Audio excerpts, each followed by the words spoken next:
Yeah. Thank you, ladies and gentlemen, for tuning in today. This is First and Vaughan. You know this show is bomb.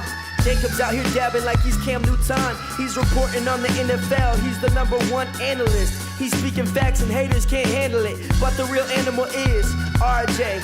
When he has the camera, you know it's a party. He be filming and shooting, making these reels like a movie, editing scenes. He's the greatest cameraman, you can't refute it. Oh, this is First and Vaughan. This is First and Vaughan. This is First and Vaughan. This is First and Vaughan. This is First and Vaughan, you know. Thank you for joining us this Wednesday night, October 19th, 2016. Welcome to First and Vaughan. I am your host and analyst, Jakob Vaughan, and behind the camera, we have producer, editor, and filmer RJ Thomas. This is a weekly show, and we'll get better each and every week. This past Sunday, I attended the Eagles vs. Redskins game and promoted our show, First and Vaughan. All right, today we have for you all, currently trending, Jacob's Pick 6, my POTW, my POTR, the Elite, Fantasy Visions, Primetime Selections, and 30 Seconds in the Pocket. Let's get started on recapping Week 6 of the NFL. I hope you all are ready. Currently trending from Week 6 in the NFL, I feel like he's always a trending topic, Odell Beckham Jr. He celebrated his first touchdown of the game with the triple jump, and then he made his way over to the sideline and laid down with the kicking net. After his second touchdown of the game, his relationship with the kicking net got even weirder, as he made things official, and he proposed to the kicking net. Odell after the game said, "She said yes, but I'm only 23 and I don't know a lot about marriage." Hey, congratulations, OBJ. She looks like she's a real keeper. At the beginning of the year, we saw Cam Newton floss his teeth. Now this week, the Buffalo Bills quarterback Tyrod Taylor was seen using mouthwash on the sideline. I guess his teammate said he had some bad breath in the huddle. Cam and Tyrod have shown us that personal hygiene is key, even during an NFL game. The NFL will be looking into the low cheap shot hits that were taken on the Bennett brothers this past Sunday. Michael Bennett suffered a knee injury from the hit by the Falcons lineman, and Martellus Bennett, he seemed okay after the hit by Vontaze Burfict. The crazy thing to me is that the Bennett brothers were on the E60 last week, ripping all sorts of NFL teams and players. I wonder if that has something to do with the cheap shot hits that they received.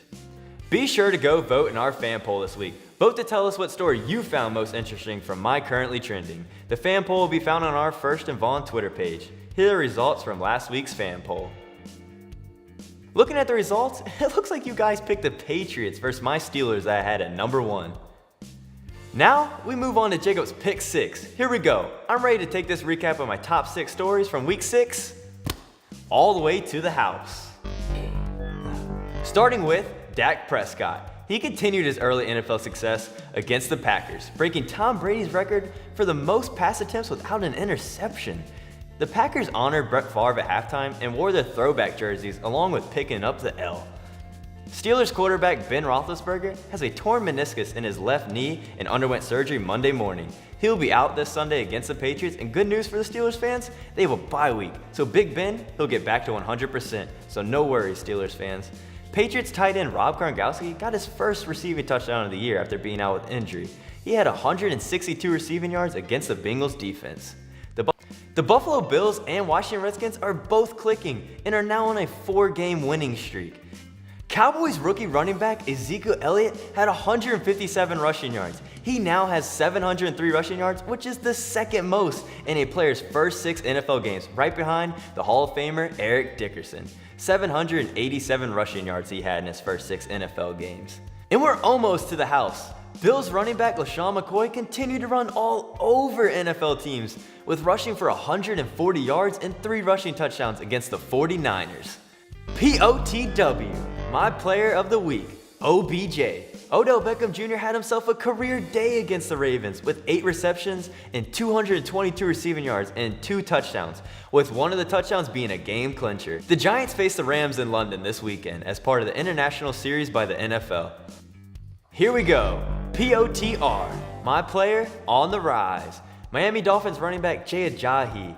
He ran through the Steelers defense with 204 rushing yards on 25 attempts with 2 rushing touchdowns. I would look out for him in fantasy leagues, but you got to keep in mind, he is splitting carries with the Dolphins running backs. The Elite. Time to figure out if your favorite team can crack my top five list and be considered elite.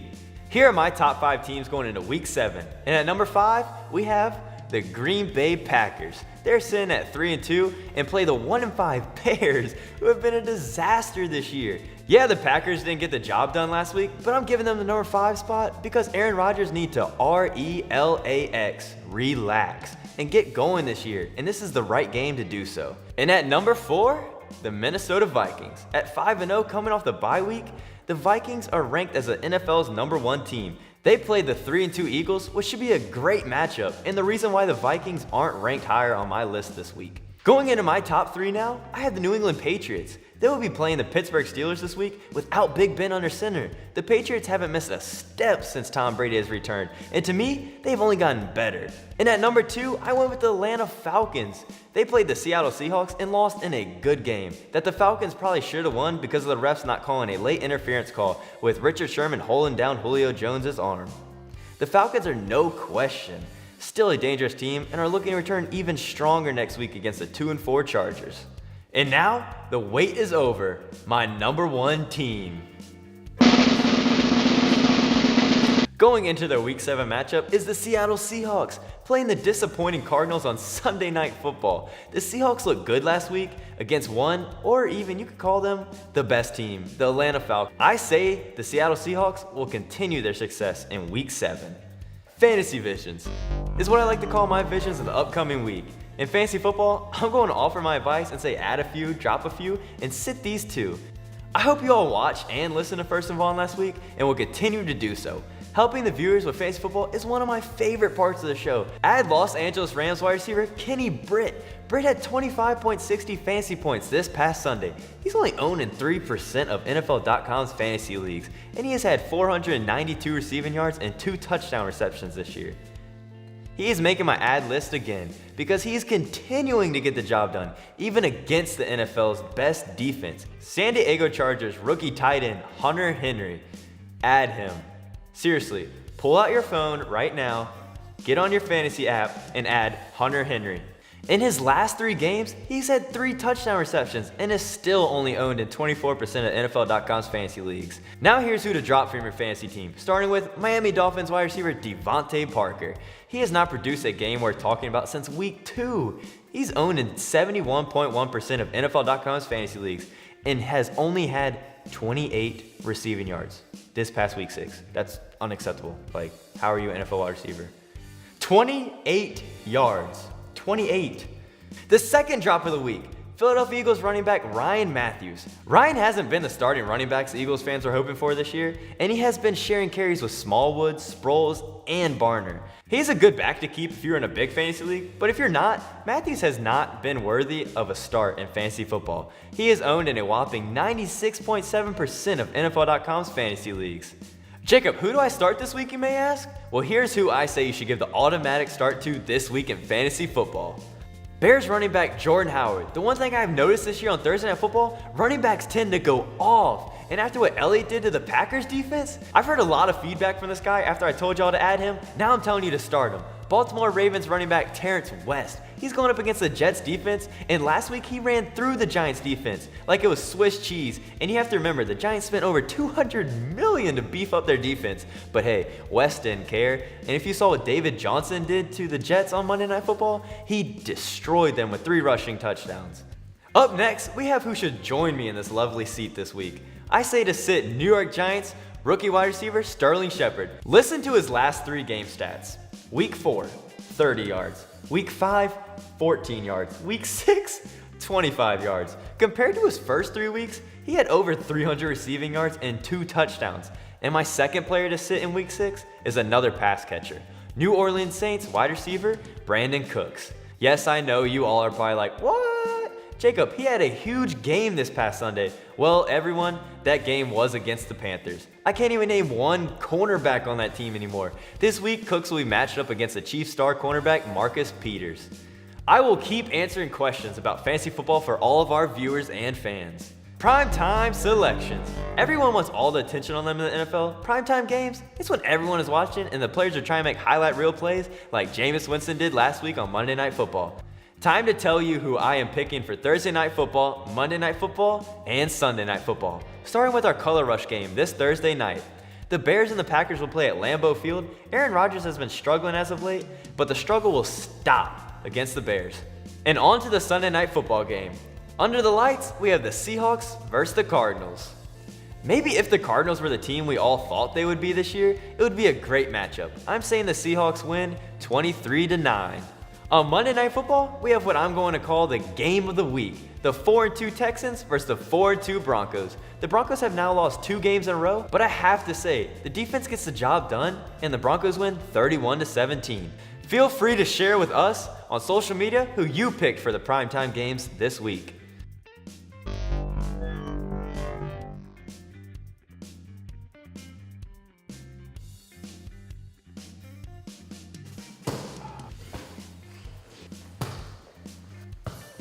Jakob, is moving the Raiders to Las Vegas a good move?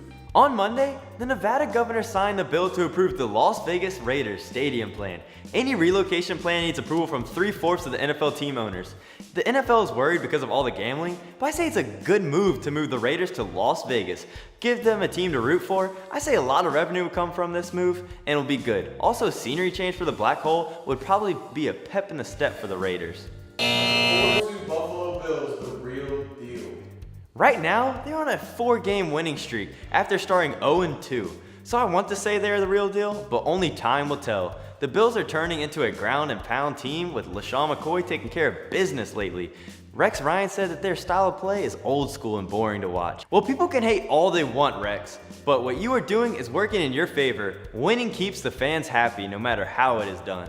Jacob, if you were Jerry Jones, what would you do with the quarterback controversy?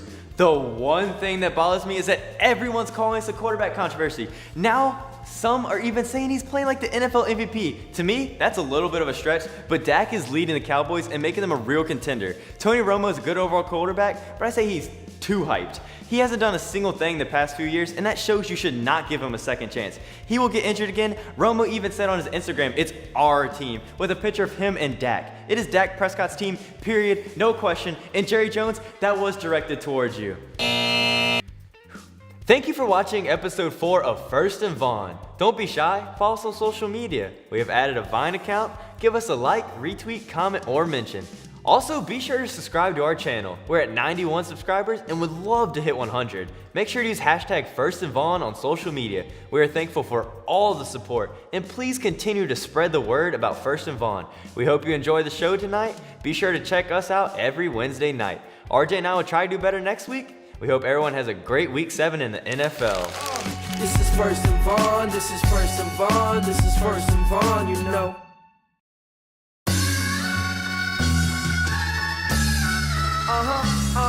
Yeah.